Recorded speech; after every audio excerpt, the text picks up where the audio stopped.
Good afternoon to you. 4 o'clock time for Sports for CLE. Hope your Thursday's off to a great start. Browns back on the field out in Berea getting ready for the Chargers, who come into town Sunday for a 1 o'clock game. Browns at 2-6, Chargers 4-3. Chargers currently 7th spot in the AFC playoff picture, so they are the last team in. Browns thinking playoffs, but boy, they need a lot of work on that. Let's welcome in Jeff Lloyd from the Locked On Browns podcast. Jeff, takeaways from the Ravens win, Jameis Winston's first as the starting quarterback. I think, and this is probably why it's been so gratifying for all fans and everybody that's kind of covered this team and goes in as deep with this team.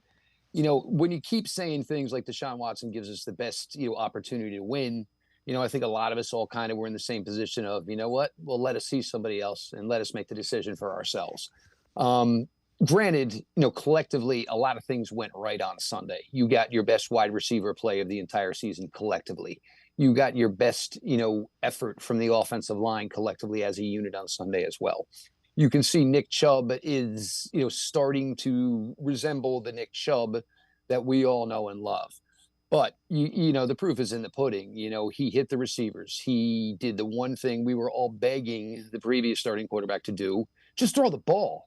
And, that was the thing with going to Jameis. Jameis was not going to say, oh, you know what, I'm not going to throw it. Let me see if I can escape. Jameis knows the only thing he can do as a quarterback for this team is win and be successful with throwing the football. He's not athletic. He's not overly fast. He's not, he can get the 1 yard on the QB sneaks, but he's not going to pick up 8 on 3rd and 7 with his legs. That's just not his game. And Jameis was going to go down swinging. And I think that's what everybody was kind of hoping to see, was he was going to give them a puncher's chance. Certainly, hit his share over 300 yards. It wasn't a Mona Lisa by any means whatsoever. But the other thing, of course, was, when this offense was humming early in the Kevin Stefanski regime and in parts in Jacoby Brissett, everybody was involved. Everybody ate. And you saw a high reception total for Tillman, a high reception total for Moore, Jerry Jeudy involved, David Njoku involved. The Kevin Stefanski offense doesn't cater to one skill player. It caters to the ball going to the open man. And I think that was really what you saw Jameis Winston try to make a serious conscious effort to do on Sunday, was just find the open guy and get rid of the ball. So the question is, what do you think the quarterback room, if you will, looks like in 2025? It's a fun conversation to have. And this is one I was kind of working on. And this was even before kind of Deshaun went down. You look at the class right now. And look, I think Cam Ward is interesting. I don't know if Cam Ward's game necessarily fits the Stefanski system. I think Shedeur Sanders' game probably fits the Stefanski system a little bit better. There's certainly going to be some questions about, how Dion and his son handle everything. Jalen Milroe is interesting, but I think maybe he's a little bit more of a playmaker than he is just a traditional quarterback. Jameis is going to certainly get a big opportunity here. Over the next, 9 games to prove his wherewithal for this team. You could look at a guy like Sam Darnold, who's having a great run in Minnesota right now, and it's probably not going to matter come 2025. Justin Fields certainly could be an interesting name. Where were they last draft season on Michael Penix?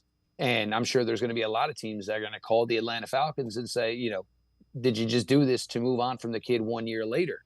Certainly an interesting option, or certainly, a hand to at least play out. Anthony Richardson, if you wanted to keep JW to start in 2025, I can't lie. I'd make a call to the Colts, because I think a lot of what Anthony Richardson needs to be developed in this league is probably stuff that would work with Kevin Stefanski. He needs a lot of work on his short game. He's kind of, Happy Gilmore type of quarterback. He's got a great, big, deep arm. But, when you have to force him to, throw these 3rd and 4s and 2nd and 9s, these are the stuff he, kind of struggles with. I do think DTR would be here. Do you want to maybe look at another reclamation project and a former first-round pick for the San Francisco 49ers and Trey Lance? He'll be 25. He's barely played, and, he barely played in college. The guy needs time. There's several avenues to go.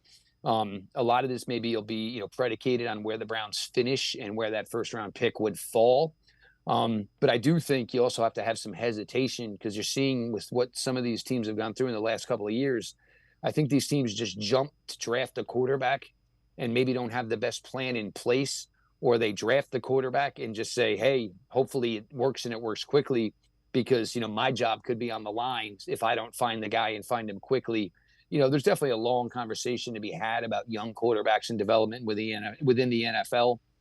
I'm not sure anybody's going to listen, but it certainly has to be handled much, much better. All right, so this is from ESPN. It's the 2024 midseason report for every NFL team. So the Browns, their football power index rank is 16th, so right in the middle of the NFL. Chances to make the playoffs, I found this interesting, 9.3, so almost 10%. Chances to win the division, less than 1%. What we know, the Browns' investment in Deshaun Watson backfired. Cleveland was 1-5, with Watson playing the worst football of his career before he tore his Achilles against the Bengals. In 3 years, now they are left with 19 starts from Watson, consecutive season-ending injuries. What we don't know, can Jameis Winston provide another Joe Flacco-type run? Like Flacco when he stepped in last year and helped lead Cleveland to the postseason. Winston transformed the Browns' offense in his first start in Week 8. So I guess that's the question, and I know you've addressed it. Do you think Jameis Winston could lead them on a Joe Flacco-type run? It's not inconceivable. And, look, we all know the reasons that Joe Flacco wasn't brought back. But there wasn't like they just, didn't like what Joe did. They kind of went and found somebody who was, very similar to Joe, but about a decade younger. Jameis certainly can throw. He's got a big arm. That was what got me kind of all fired up Sunday. And Dave, we've been talking about this for years, is we watch this Browns offense sometimes and it just feels like it's an arena league team. Like there is no big shots taken.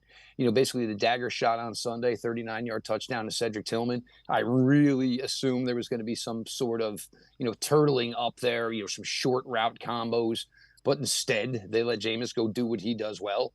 And strikingly enough, you took the 6'3", 220-pound wide receiver and didn't ask him to run a perfect short underneath route and come up with a difficult reception. You let him go do what big, long, rangy wide receivers do. And it worked out for them. It's going to be fun to monitor. And if you look at the next games the Browns have lined up, the Chargers, certainly not an easy task, but I wouldn't say it's really that difficult. Some of the things with the Chargers are misleading. Oh, well, they only give up 13 points a game, but they also give up 4.8 yards per carry. So there's a lot of things to look at here. But the next 4 games technically on the docket for the Browns are games that they could win. I think they feel a little bit more confident about themselves. We're certainly going to be down 1, if not 2 prominent players on the defensive side of the ball this Sunday. But Mahmoud Diabate is a player that's been playing well. Devin Bush has been playing well. Actually, all of the linebackers technically have been playing well to this point. The thing that would concern you, though, is not having Denzel out there. It's certainly difficult, the situation he's going through with his injuries, but he's been playing lights out when he has been on the field. But it's not inconceivable that this team could go on a little run here and put themselves maybe in a little interesting spot, say, come December. All right, before we go to break, some notes from practice, who practiced and who didn't practice. Zadarius Smith returns to practice. Denzel Ward with the concussion protocol out. Jordan Hicks didn't practice. Joel Bitonio did not practice. David Njoku, a new absence, did not practice. And then Mary Kay Cabot tweets out that he didn't practice with his ankle injury, missed 3 games with it earlier this season. Again, we were talking about this a little bit. Bye weeks next week, so if there's any way he can go, I'm sure he'll go. It does seem weird because he was not listed on the practice report in any way whatsoever. So what this makes you think is if he couldn't practice today, then maybe something happened yesterday. And it doesn't seem like there were as many people at practice today. And it's understandable if you have a family holiday, all that good stuff. But, everybody was there certainly on a Wednesday yesterday. So, I wouldn't think, but even still, though, like we said, look, you play Sunday and then you basically, you have your bye week. It's plenty of time to rest up. And I think the other thing is, there's always this talk of, am I ready to go? Am I not ready to go? I don't think anybody doesn't want to go on Sunday. You feel good. You just got to win. You're at home again. You want to see if you can kind of, get this, basically this snowball rolling down the mountain here a little bit. It just seems odd with the fact that he did practice yesterday. We have no word of anything up until today. So this is one of those maybe, could be something, could be nothing type of scenarios. But I have a hard time, thinking that David will not be out there Sunday.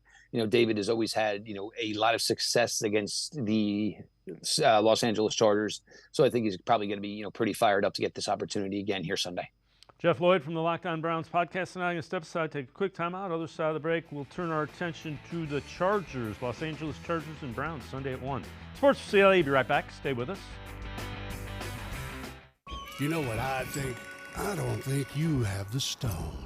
Oh, I've got the stones. I think you're the one that don't have the stones. Let's settle this once and for all.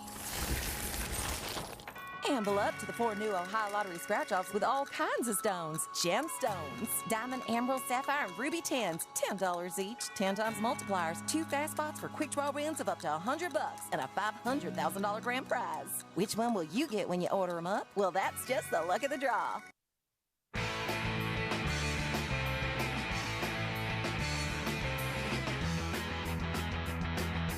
We continue talking Browns with Jeff Lloyd from the Locked On Browns podcast. Browns defensive coordinator Jim Schwartz talked about the similarities between the Ravens offense the Browns faced last week and the Chargers offense they're getting ready to face this Sunday. A lot of the DNA left over from Baltimore was Greg Roman, who's now the offensive coordinator with Chargers.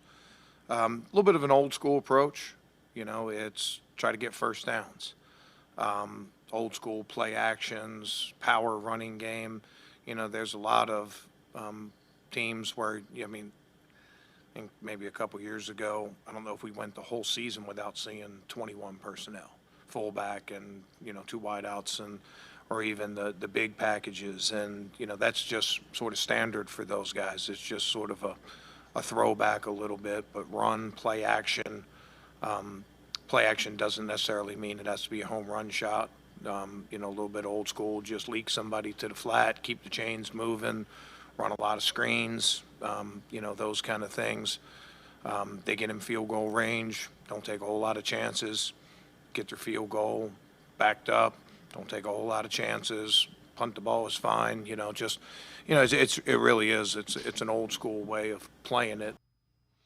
And Jeff, when you think about it, they don't score a lot of points, but they don't give up a lot of points. So, it's a game that you figure is winnable for an offense that's struggling and a defense that's played pretty well.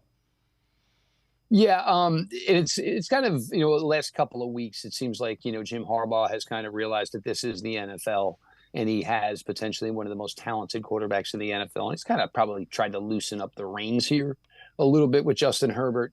They know who they are. Jim Harbaugh, he is not going to break who he is. All the way back in the day with the Niners, with Colin Kaepernick, they ran the ball well. They played good defense. That's always just been his model, his makeup for his team. You talk about, certainly, the offensive coordinator now over there with, of course, with the Chargers. And then you've talk about guys like J.K. Dobbins and Gus Edwards, who are former Ravens running backs. I think I do like the matchup, though.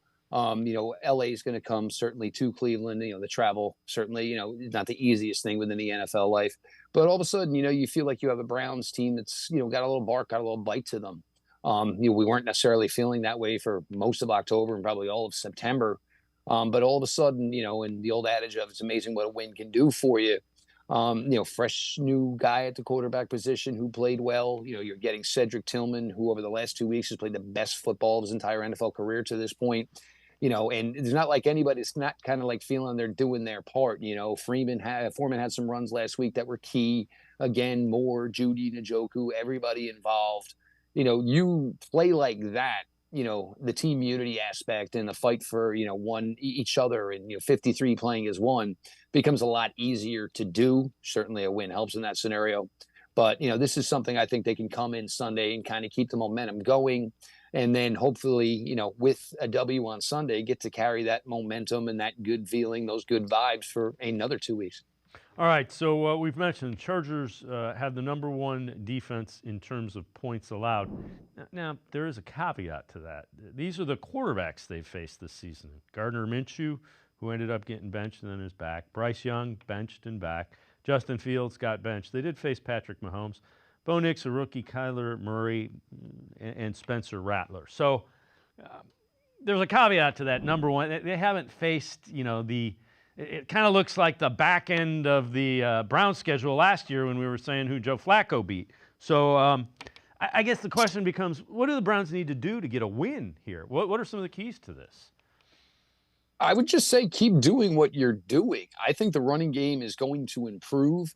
I think we all saw Sunday there were a couple of instances, where you saw Nick Chubb. There was the left cut, then there was the jump cut to the right that led to what was his longest carry, from scrimmage to through two games this year. I think when this offensive line is out there and know they have Nick Chubb behind them, I think the confidence level and maybe, the stress level is a little bit easier. They know they don't have to be perfect.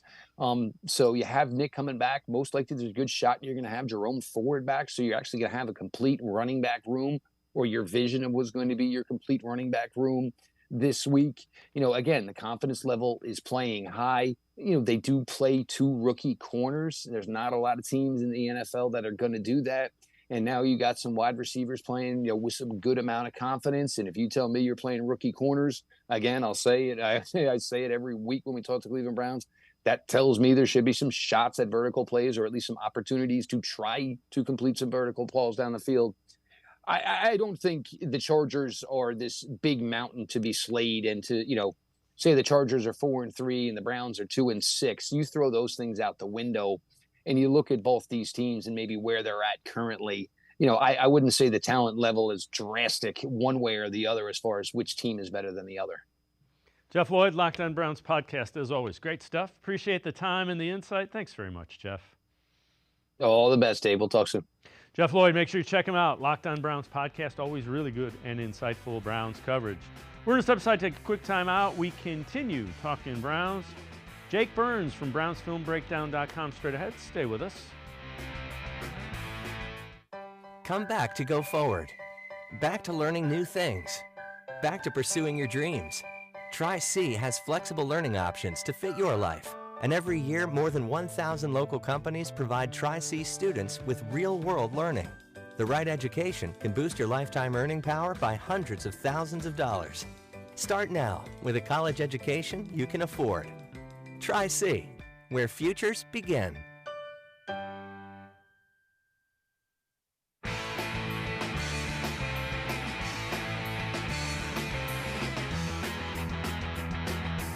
We continue talking Browns on Sports4CLE. So take a look at this. Kind of interesting. Quarterbacks with 300-plus yard games under Kevin Stefanski.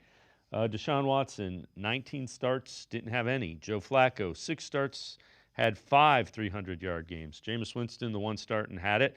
Jacoby Brissett, 11 starts, 1 game. Baker Mayfield, 32 starts and 4 games. Let's welcome in Jake Burns from BrownsFilmBreakdown.com. And Jake, when we've kind of seen it with our eyes, for whatever reason, it was a mismatch between Kevin Stefanski's offense and Deshaun Watson.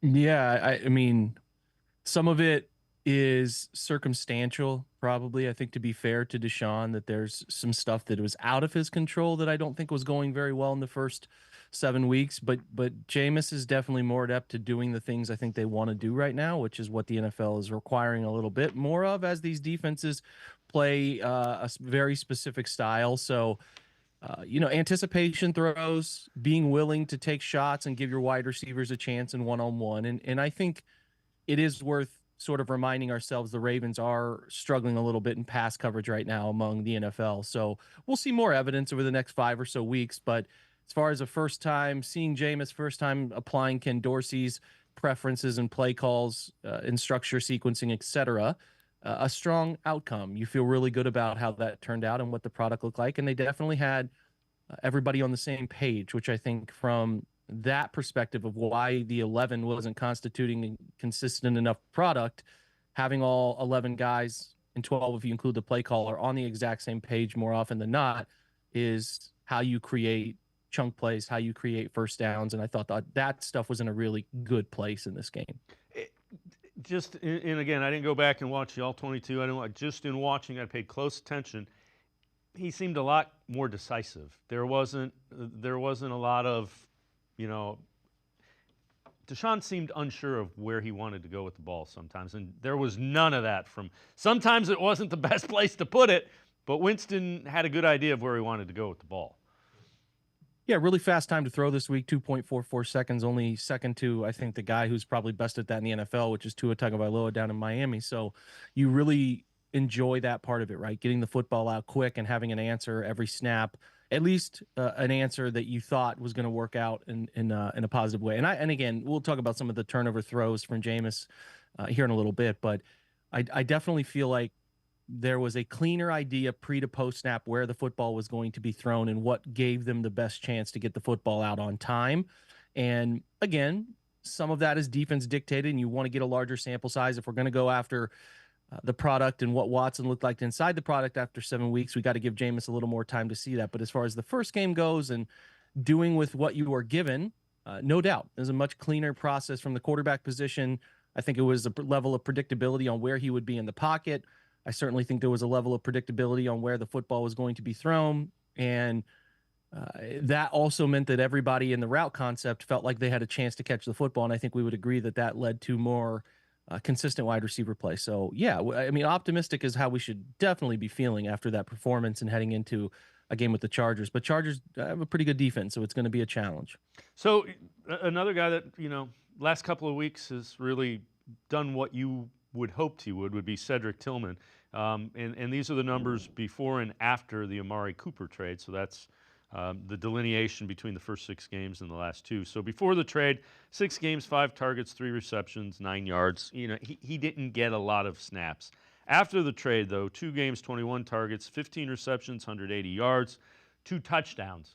When you go back and take a look at Cedric Tillman, what have you seen the last couple of weeks from him? Yeah, and I think Kevin Stefanski did a nice job of illuminating with Cedric. It was less performance and more just he wasn't in that. He didn't crack the group of the top 3 yet. So he got some snaps, obviously, but he wasn't fitting into what they want to do with their 11 personnel, 3 wide receivers. And then Amari is traded, and all of a sudden he's the perfect, hybrid between playing inside, outside, X receiver for them when they need that type of player. He does a little bit of everything there. So he can play Z, he can play all over.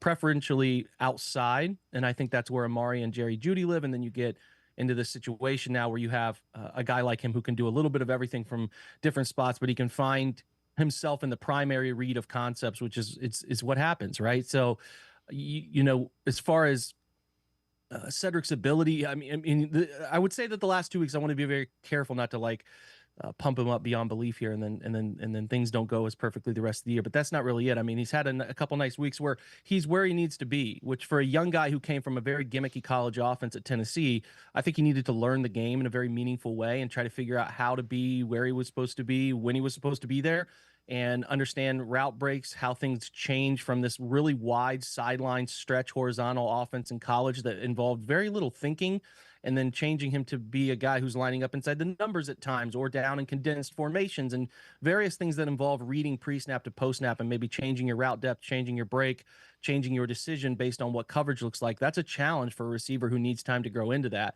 So not to say that it all clicked for him the last 2 weeks. I just think that he's getting more opportunity now, and that helps. And what he's doing is catching the football in the places he's supposed to catch the football, and then obviously being able to make some separation at the catch point, which I think is also very important. Have we seen him go up and take a neutral situation, jump over somebody, or make a really insane catch, or kind of back shoulder stuff? No, we haven't seen that stuff yet, but we have seen him, when in the position to catch the football, be where he's supposed to be, catch it. Pretty physical after the catch point, breaking some tackles, which is something I thought he would bring with his body type out of Tennessee. That's a positive. But again, I think it's genuinely just simple enough as being where you're supposed to be, running the correct route. And then I think some of his route stuff has been pretty clean too. So it's a strong 2 weeks. Can we say he's a bona fide top 2 on receiver on a team now? No, we need, like I said just a few moments ago, we need more sample size of all of this stuff. But it's a great 2 weeks, and a guy that you started to feel like maybe he didn't have a pathway in the NFL because of what was going on here. All of a sudden that opens up for him, and you can see what is there to be liked and why he was drafted where he was drafted. He's a long striding, taller, physical wide receiver who can block a little bit, do a bunch of some of the external things. And then if he starts putting it together mentally, he can be a nice player. Do I think he's ever a bona fide number 1 receiver? I'd be pretty surprised by that outcome. I don't think he does some of the off the wall athleticism things, and I don't think the hand-eye coordination is elite to be that, but you don't want to put a ceiling on where a guy who gets an opportunity and starts to gain confidence can go. And I'm very open to being, intrigued by what he could be the rest of the year and ultimately what his rookie contract plays out like. So the other thing we need to mention is, Wyatt Teller back. So the offensive line getting healthier, and it showed against the Ravens, which, again, have pretty good defense. Pass defense struggles, run defense is pretty good. 10 pressures, season low, 1 sack, tied for season low. 2 QB hits, tied for season low. And as you alluded to, Winston, the fastest time to throw in 2024 for the Browns, just over 2.4 seconds. How big of an element is that offensive line to the success Jameis Winston had?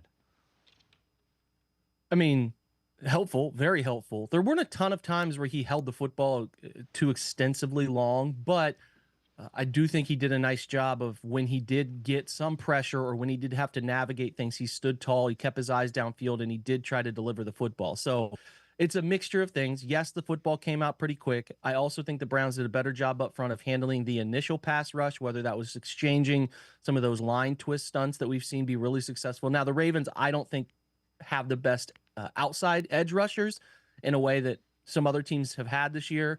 Certainly Matabike and that group inside are pretty good, but the outside guys, the edge rushers, are not overly talented. So there's perspective on all of this, but the two biggest things is they just played better across the front five, even though in my mind, Wyatt struggled some in this one coming back his first game. And I think DeJuan Jones struggled some at left tackle. But when you get the football out quick enough, frequent enough, that doesn't become a big issue in a meaningful way. And if you can keep your offense playing on time, limit the amount of times where you have to have your guys block for 3.5 seconds, more often than not, you're going to have some pretty good success as an offense in terms of what those numbers you posted there about line production look like. So as everybody says, the football cliches, a sack or not on any specific position group. It's usually everybody collectively struggling. If you look at sack totals, like those are coming from a broad variety of places. And even the 2 sacks that were on the docket there, the one that happened right before halftime with the fumble, was just a really unique overload away from the primary read side where Kyle Hamilton kind of hid perfectly, waited and sort of timed up his blitz and really stayed, like I said, hidden behind the side of the line. The quarterback was looking the opposite direction. And it was just, that was a situation where defense gets paid too. And they made a great play and the perfect blitz at the perfect time. And then the one after that, the only other documented sack was, I believe, the next time the Browns got that kickoff right back with like 23 seconds left before half and tried to take a shot play downfield just to see if they could unlock anything. And Jameis kind of stepped up, navigated, and he almost ended up trying to take off, and it ended up being like a 1-yard sack. So both of those weren't on the offensive line. So again, better from the offensive line, but also better quarterbacking in terms of getting the football out regularly, quicker than what we saw. And kudos to also Nick Chubb, who did a great job blocking in the backfield when asked to do so as well. So again, collective group playing better for sure, but the top of their list of what they've struggled with is the football getting out on time, and that was a big part of it. Jake Burns from BrownsFilmBreakdown.com and I are going to step aside, take a quick timeout. Other side of the break, we'll continue talking Browns. Also, a little bit later, we'll have some film breakdowns from Jake. Sports4CLE, be right back. Stay with us. You know what I think? I don't think you have the stones. Oh, I've got the stones. I think you're the one that don't have the stones. Let's settle this once and for all. Amble up to the 4 new Ohio Lottery scratch-offs with all kinds of stones. Gemstones, diamond, emerald, sapphire, and ruby tins. $10 each. 10 times multipliers. 2 fast spots for quick draw wins of up to $100 and a $500,000 grand prize. Which one will you get when you order them up? Well, that's just the luck of the draw.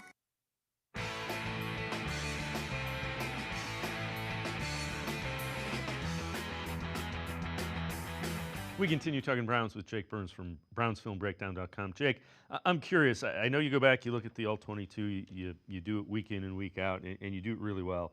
How much of the offense that we saw with Jameis Winston, it seems like they're going more to the Kevin Stefanski kind of offense, which is under center, some play action, those kind of things. Are they transitioning to that, does it seem? I mean, I don't think it was any different structurally than what they've run all year, to be honest. Was it tailored more to Jameis, who's better turn the back under center, play action quarterback than he is maybe living in empty or living in a high volume of RPO stuff. Yeah, there's no doubt about that. You want your guys calling plays, whoever it is, to put the quarterback in their situation that is most comfortable for them. And there's also no doubt the run game was a little bit better in this one, which allows you to open up more opportunities and neutral down and distances to get some of those play action concepts involved. So that's been a fundamental thing, is like, well, this is Ken Dorsey's offense or Kevin. I think they're still doing a hybrid of the way the two guys think. They still ran some RPO stuff in this game. They still did a little bit of empty as well, but just the volume shifts from what a guy is most comfortable doing from Deshaun's side to Jameis's side. And I thought they did a great job balancing that. And they also were really successful in the play action game, which I think has lost in translation, that the Browns haven't not used play action, but they just haven't been very good using it. And I think that they were pretty good in this game using that and making effective use of opportunities there. So still the same bones of this offense, just tailored a bit to what the quarterback is most comfortable doing, which is, again, to me, good process. Is what they're doing, what they did well, is that sustainable, do you think? Yeah, because I think Nick's going to get better and better. I mean, I know we'll talk about a clip that we post. Like, he looks more and more comfortable. So I think they're going to run it still from under center and out of the gun and create opportunities in those neutral situations to throw off of some of those predictable run looks that I do think they'll get better at. Are they going to have some weeks that defenses get them? Yeah, I do. They're going to face some tough defenses the rest of the year.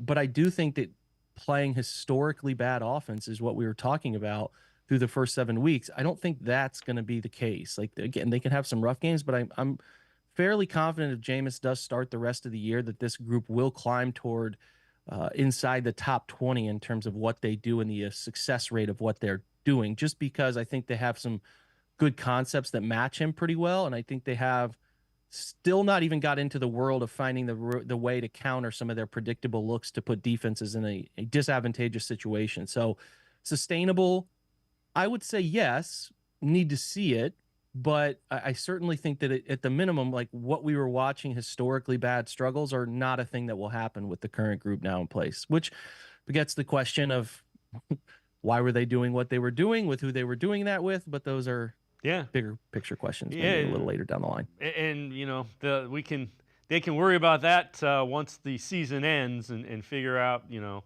do they really want to do that again? But yeah, I'm with you. Yeah. Defense, what did you see? What stood out against? And again, they left one big run to Derrick Henry. There were some dropped passes. I get it.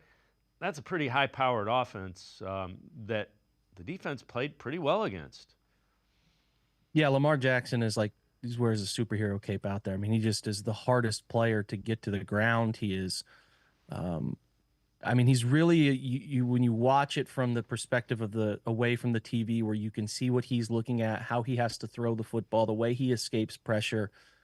He's in a league of his own. I mean, it's probably like him and Josh Allen, the way those two play, the difficulties that they present are probably the two that make it hardest. I mean, Patrick Mahomes is like a tiger at this point, kind of playing with his food. I think he maybe is a little bored, but Lamar is an experience, and playing against him is really awful, hard to do because of that experience. He's frustrating for a defensive line trying to pressure him. He's frustrating for a defensive coordinator who puts his guys in the right place, and then they ultimately can't get Lamar down, so he extends. They did well, all things considered. You're right. There was one long run for Derrick Henry that kind of skews things. But they did really well against them for the most part. Even on that long run, Greg Newsome had a chance to get him down and missed that tackle. So I thought they were in a good place against the run for the most part of the day. Did a good job there. And then the pass game, it can honestly, and this is not a knock on the Browns, it's just at times can turn into a bit of a backyard football game because you're covering for so long because he extends for some duration that is just, it's unique to, you know, any quarterback they face. Jalen Hurts does a little of this, but Hurts isn't as twitchy, and he doesn't throw from a variety of like the weird arm angles that Lamar can make happen. So you don't totally get that. I mean, it is good that the Browns face like Jaden Daniels and then Jalen Hurts, and then you get Lamar all before the break. Justin Herbert's a different type of quarterback coming up this week, but yeah, I think, again, the Ravens are going to present so many challenges because they can live in this 12 heavy personnel, 2 tight end world, but they also have Zay Flowers, who's really fast and twitchy. And then you can also add, maybe now the right time to get him was the other day because they added Deontay Johnson in a trade this week who will help them. That's just a really good offense. And Todd Monken's done a nice job unlocking them to be a different style of offense that presents multi-layered challenges in a way that Greg Roman just couldn't do. So do I think it looks pretty where you're looking at like upward of close to 350, 400? No. But if you watch that game and look the type of plays Lamar had to make to bring some of those to life, it was a pretty good defensive performance, all things considered. So tough to look at numbers and feel that way. But you also look at, I think the Ravens had to earn every yard is how I would phrase it. And that's against a really good place. Like when people used to play LeBron right now or play Michael Jordan back in the day, it's like he's going to get his, but we need to make it as hard on him as we possibly can. And I would say the Browns made it really hard on them. So when you look at the defense, how concerned are you that potentially both JOK and Denzel Ward, they might not be able to go against the Ravens? Those are, there's Garrett, and then those two are getting closer and closer to Garrett in elite status, I think. Yeah, I would say both of those guys are having all-pro seasons in my mind. Like they're playing out of their mind. Denzel, especially at the catch point, even in zone, is doing some special stuff, and he's more of a man corner by nature. Losing Denzel and where this is going for him with another confirmed concussion, which I don't know that we've had it confirmed yet, but it feels like it will be. I mean, you just get more and more uneasy about that as the number continues to escalate. So, if they lose him, that's awful. I mean, he's a really talented football player, and I think he's a leadership by example guy on that side that they have so many of them now. You understand why they're so good. Losing Denzel will be hard. I mean, you'll have to probably play Cam Mitchell in the slot, bump Greg Newsome outside, and same for Martin Emerson. You need Martin Emerson to get a little better. He's not having a very good year. But yeah, losing Denzel is really hard because he matches up and you can isolate him as you can play zone around him while he plays man-to-man against a really talented wide receiver and kind of count that player as boxed out because he's so good at it. So you do have to change your approach a little bit. Maybe you become less blitz aggressive or something around that will change. You'll have to play a little more underneath over top coverage, like cover 6, where you're kind of bracketing some of the best receivers instead of isolating your corner on them. But I mean, JOK Mahmoud Diabate, I wrote about him for our website this morning, is playing great football, and that's helping. And you maybe get Jordan Hicks back in the next week or so. The bye week is a crucial time, but and you do hear that JOK is okay, but that's like a really scary thing to be taken to the hospital, and it definitely had to have some impact on his body to the point that expecting him to play this week seems far-fetched. And we'll see. Maybe he's ready out of the bye week. I'm not sure, but he's grown into me as the heart and soul of the defense because he can do so much. He's so diverse and he's so fast and he's so, I heard somebody say him and Grant Delpit defending the run, which I think this is so perfect, is like two zombies who smell blood. Like they just play so fast when they smell run and like create chaos, and he's unblockable and he flies around the football field and he's the energy of the entire group. He is everything you thought he could be fully realized, where he can blitz, he can play pass coverage, he can one-on-one those guys, he can play linebacker inside the tackle box and frustrate offensive linemen who just can't get a hand on him. And he also delivers really big, impactful hits, and he creates turnovers. And yeah, losing those two is going to be hard. Can they overcome that? I think the Chargers offense is definitely struggling to an extent, but losing those two is not something you can just hand wave away. Like they definitely matter to what they're doing. And it would hurt for this week, but I am interested in some guys stepping up around it and seeing what they do as alternative answers to things. There's always intrigue in that, but hopefully out of the bye week, those guys will have a chance to rejoin them. Jake Burns from BrownsFilmBreakdown.com and I are going to step aside, take one more time out. Other side of the break, some film breakdowns. We'll take a look at some Jameis Winston throws and some offense. Sports for CLE. Be right back. Stay with us. Come back to go forward. Back to learning new things. Back to pursuing your dreams. Tri-C has flexible learning options to fit your life. And every year, more than 1,000 local companies provide Tri-C students with real-world learning. The right education can boost your lifetime earning power by hundreds of thousands of dollars. Start now with a college education you can afford. Tri-C, where futures begin.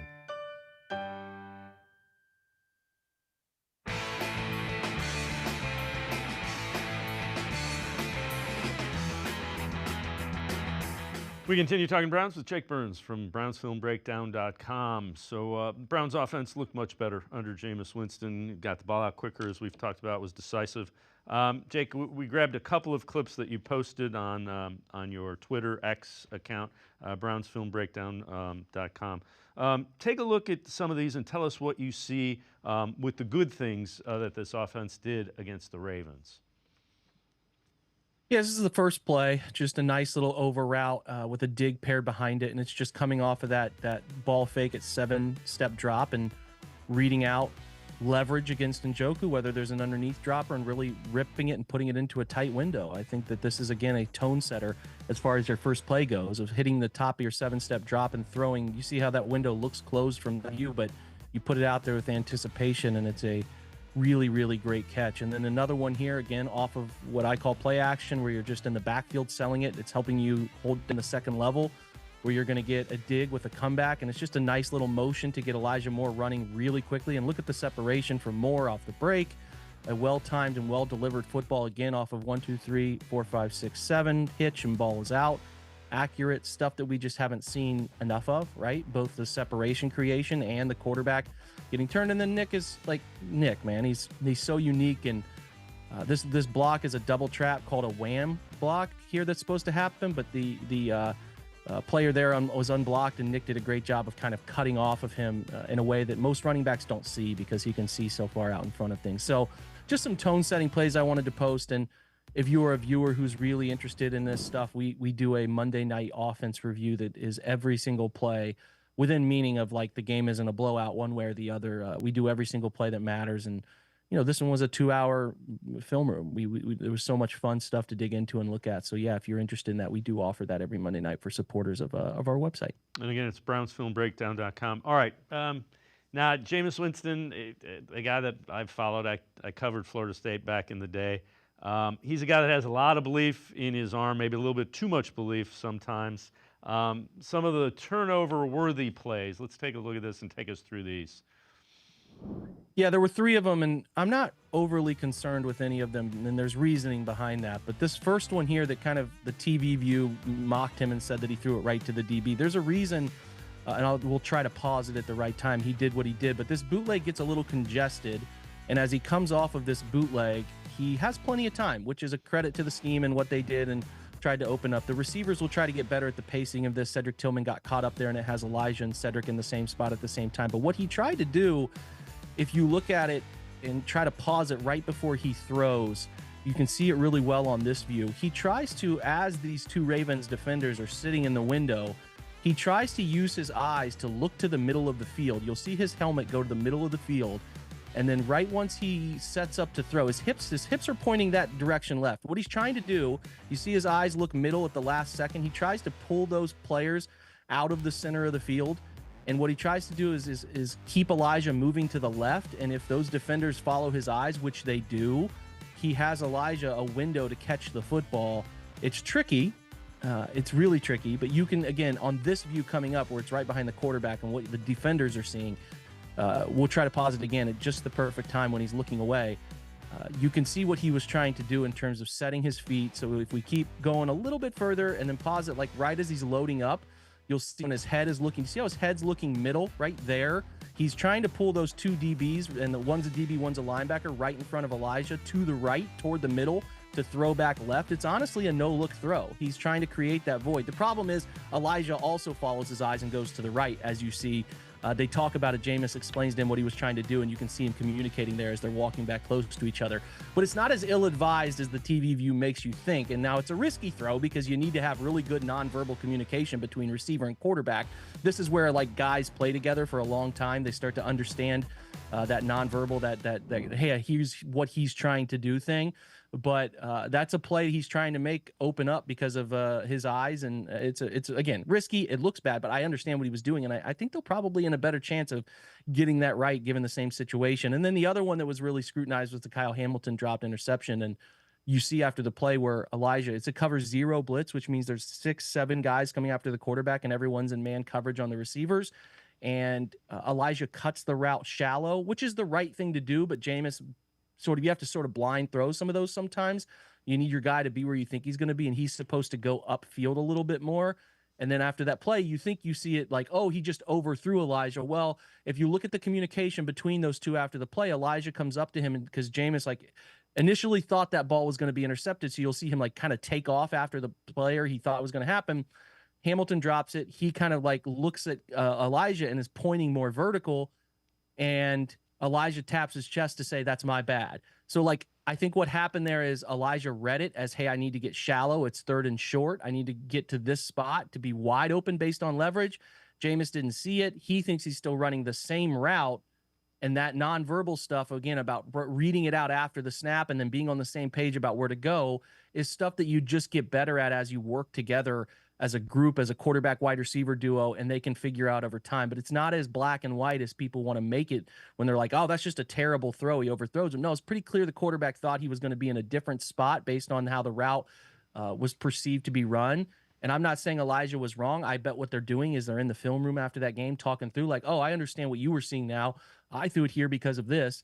It's just not as black and white as you want to think it is sometimes. There's some gray area in there. And I think, again, as these guys play more together, that's the first start between Jameis and those guys at wide receiver and then Njoku. Like, they'll just get better at some of those little nuanced things based on situation. They'll have a recall to, "Oh, remember the Ravens game where this happened," or some game in the future. So there's reasons to be like, in my opinion, it is not, "Oh, just 3 terrible throws by Jameis." No, there were reasoning behind why he did what he did, and you understand that like these aren't all bad. It's just a matter of guys getting more reps together and getting more comfortable playing together.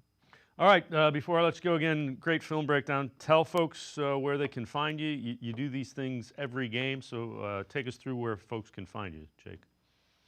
Yeah, it's as simple as like joining us at brownsfilmbreakdown.com, where we get, a daily podcast. You get plenty of film room content. You get some really unique articles that think about the team and challenge you intellectually. If you love the Browns, it's the place to go to get some of the best unique content you can find. Obviously, it's nice because it has an app on your phone that can go directly to it. So that's another element too. But yeah, we do that. Then we're on all the social channels, Browns Film BDN. You can find us there on Instagram, TikTok, Twitter, all of those. Where we're covering the team and putting up some social highlights and trying to make your experience with the Browns more enjoyable. Jake Burns, as always, appreciate the time and the insight. Thanks very much, Jake. Guys, thanks for having me. We're going to take a quick timeout on Sports4CLE. Other side of the break, we turn our attention to the Cavaliers playing better than anybody in the NBA. Chris Fedor, Cavs beat reporter, straight ahead on Sports4CLE. Stay with us. The Ohio Lottery Partners in Education program is dedicated to recognizing exceptional students, teachers, and schools throughout Ohio. Scan the QR code on screen to nominate students and teachers as Academic All-Stars and Teachers of the Month. They must be currently enrolled or teach in grades K through 12. Is your K through 12 school developing students' literacy skills to achieve success in reading? If so, you can nominate your school for the School of the Year. Students can win $100, teachers can win $500, and schools can win $2,500. Scan the QR code, fill out the forms, and nominate deserving students, teachers, and schools today. The Ohio Lottery Partners in Education program takes pride in honoring exceptional students, teachers, and schools across Ohio. Submit your nomination today. It's fun, fast, and free.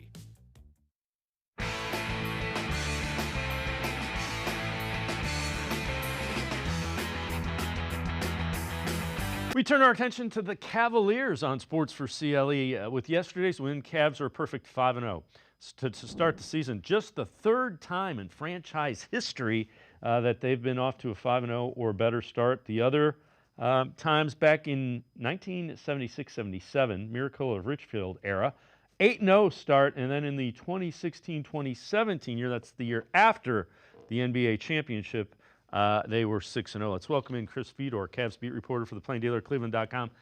Chris, when you watch, and you always watch this team, you've been at practice and everything, what stands out about these Cavs under Kenny Atkinson to you?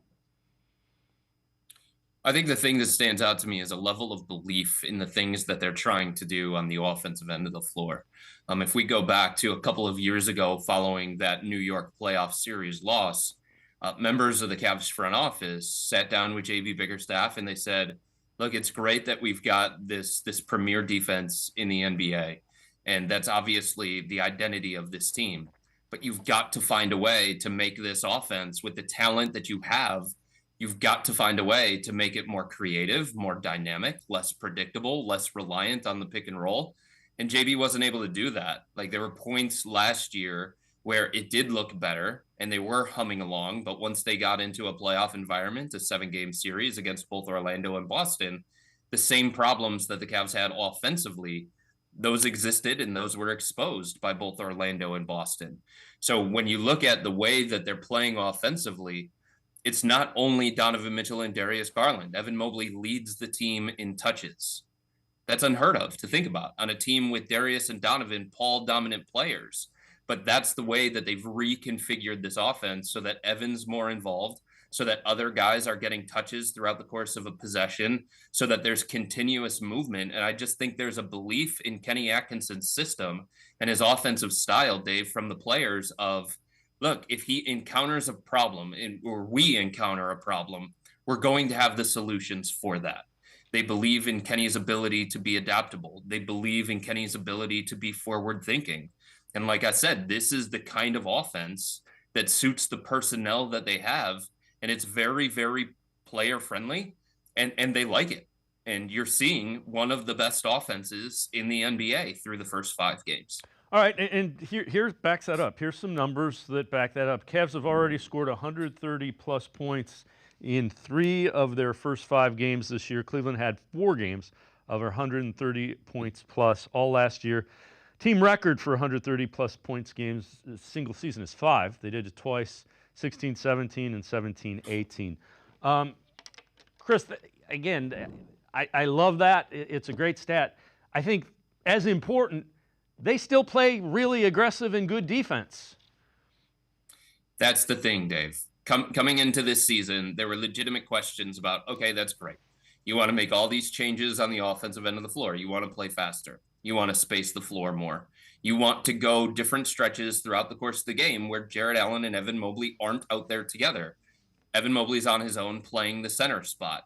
All right, you want to take more threes. You want to push the pace, and that's going to lead to more possessions for the other team. That's going to lead to the team being able to run back at you before the defense gets set.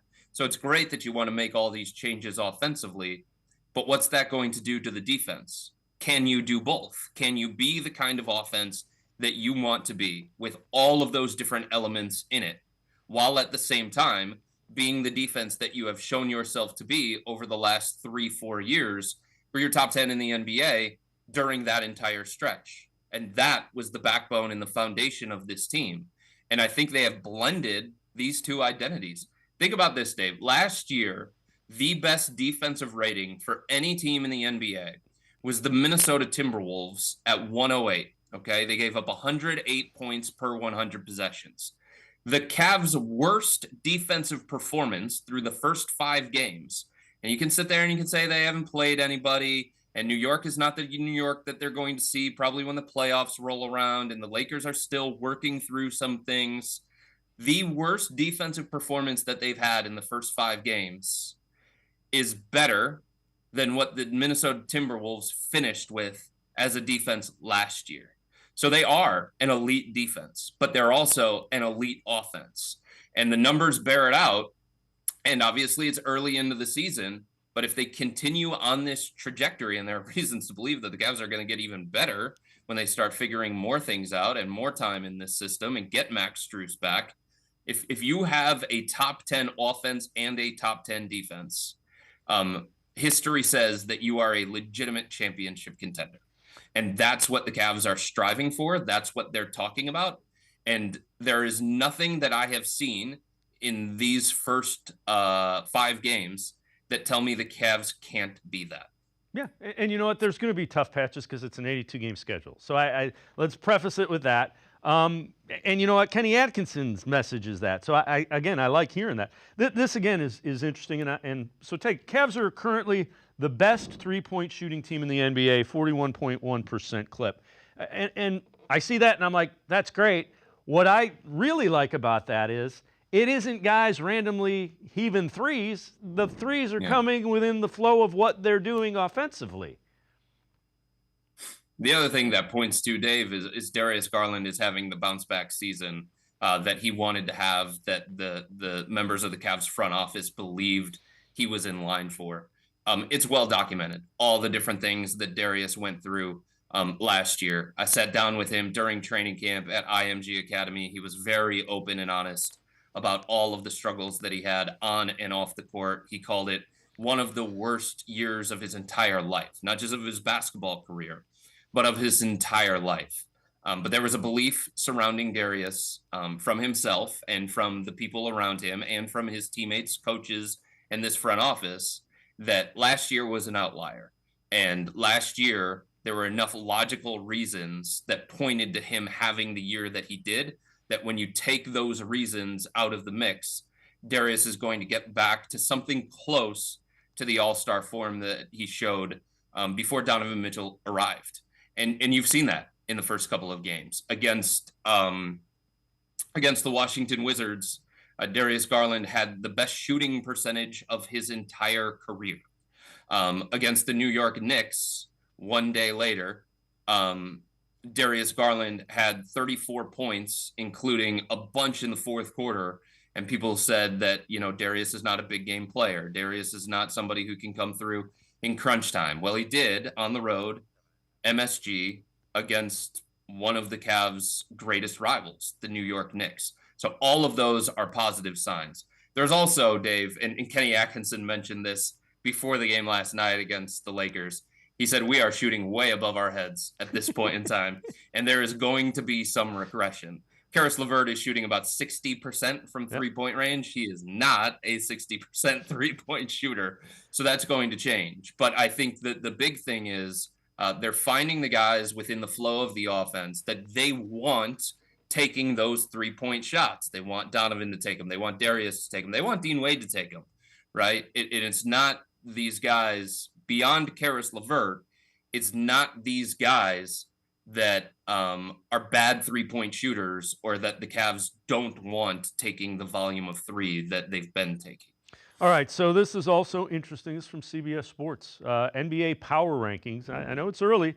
They rank the Cavs top in the NBA. Cavs 1, Thunders 2, Celtics are 3. Evan Mobley has been handling the ball on the perimeter with outstanding results. Fourth-year big man, 19 points, 8 rebounds, 57% shooting. Donovan Mitchell, Darius Garland, Jared Allen, all over averaging over 18 points a game. So again, Chris, I kind of preface this with it's small sample size.